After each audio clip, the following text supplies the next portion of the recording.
একজন পুরুষের 1 ফোঁটা বীর্যে 20 কোটি শুক্রাণু না থাকলে চিকিৎসা বিজ্ঞান বলে ওই বীর্য থেকে কোনো সন্তান জন্ম নেয় না।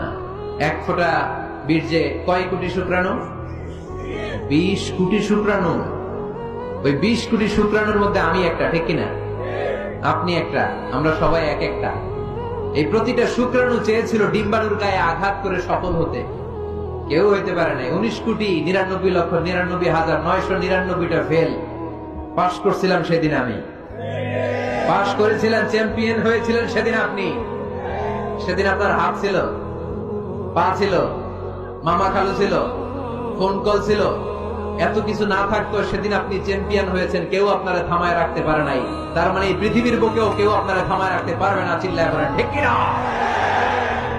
পারবে না। অদম্য সাহস আর শক্তি সম্ভাবনাকে দিয়ে আল্লাহ তাআলা মানুষকে তৈরি করেছেন। এক একটা মানুষের যে কি ব্রেনের ক্যাপাসিটি, তার যে কত ক্ষমতা আল্লাহ দিয়েছেন মানুষ জানেই না।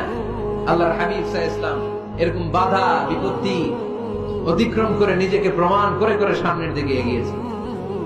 3 বছর জেল খাটলেন। মক্কা থেকে 80 কিলোমিটার পথ পাড়ি দিয়ে তিনি তায়েফে গেলেন। তায়েফে কেন গেলেন? জমি কেনার জন্য, তাই না? কথা কয় না? 10 বিঘা জমি কেনার প্ল্যান করছিলেন তায়েফে।